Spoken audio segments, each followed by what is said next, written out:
نبی پاک صلی اللہ تعالی علیہ وسلم نے فرمایا ہر چیز اپنے رب سے مانگ، ہر چیز مانگ، ہر چیز مانگ۔ یا رسول اللہ کیا کچھ؟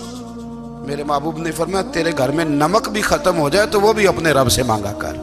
تو مانگنا وہ تجھے دے گا، تو اس کی بارگاہ میں کشکول طلب دراز تو کرنا۔ اور ترمذی شریف میں عجیب لفظ ہیں، رسول کائنات نے فرمایا، رب کریم فرماتا ہے جب میرا بندہ ہاتھ اٹھاتا ہے نا تو مجھے حیا آتی ہے کہ میں خالی کیسے لوٹا دوں اس کے۔ اتنے بڑے بادشاہ کی بارگاہ میں او بھائی، لوگوں سے عزتیں تلاش کرتے ہو تو وہ کیا تمہیں عزت دیں گے؟ وہ تو کل اچھا کہتے ہیں پرسوں برا کہنے لگ جاتے ہیں۔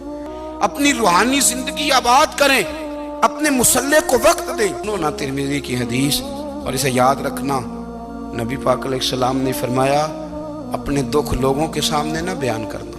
فرمایا اگر دنیا داروں کو دکھ بتاؤ گے رب تمہیں کبھی غنی نہیں کرے گا۔ اور جس وقت آپ نے کہہ دیا کہ میں مجبور ہوں میری مدد کر، تو پھر ختم ہو گئی دوستی۔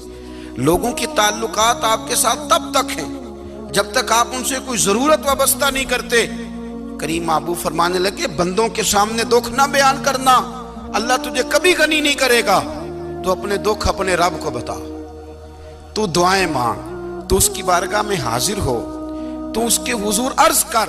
فرمایا اپنے دکھ اپنے رب کو بتا، وہ جلدی کرے یا دیر سے کرے تجھے ساری دنیا سے بے نیاز کر دے گا، تجھے کسی کا محتاج نہیں رہنے دے گا۔